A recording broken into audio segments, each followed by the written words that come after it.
Dyma hanes Manawydan.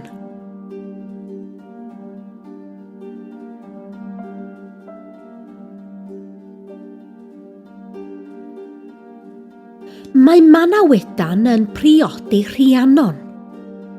Mae ei gŵr, Pwyll, wedi marw.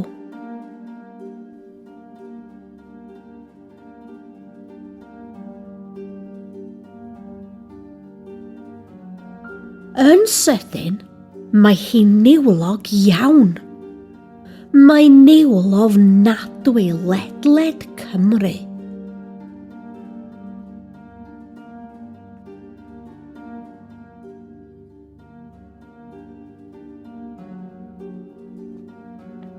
Mae Manawydan a Pryderi yn cerdded yn y coedwig niwlog.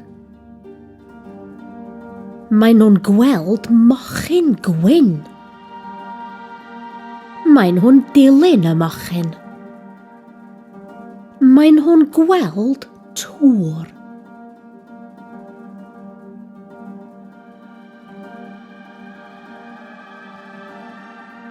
Yn y tŵr, mae Pryderi a Rhiannon yn gweld powlen aur.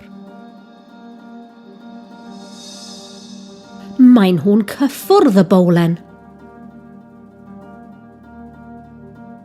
Yn sydyn, dydyn nhw ddim yn gallu symud. Dydyn nhw ddim yn gallu siarad. Mae'r tŵr, Pryderi a Rhiannon yn diflannu yn y niwl ofnadwy.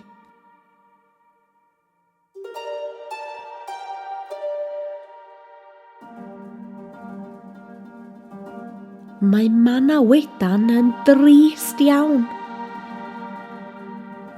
Mae o'n mynd adre.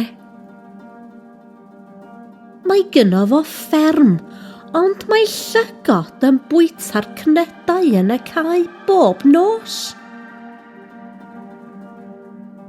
Mae gen i broblem.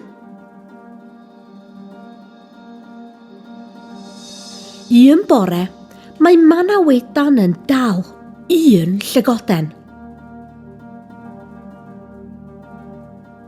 Aha, mae gen i lygoden! Mae o isio lladd y llygoden.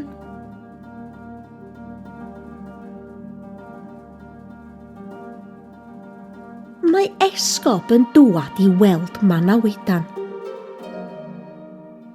Na, peidiwch â lladd y llygoden. Be dach chi isio? Dwi isio Rhiannon a Pryderi i ddod adre. Dwi isio'r niwl ofnadwy i fynd i ffwrdd. Iawn, dim problem, ond peidiwch â lladd y llygoden.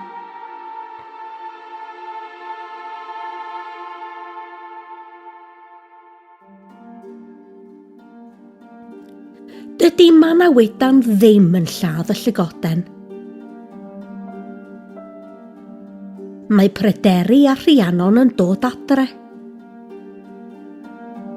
Mae'r niwl ofnadwy yn mynd i ffwrdd. Mae hi'n braf eto yng Nghymru ac mae pawb yn hapus.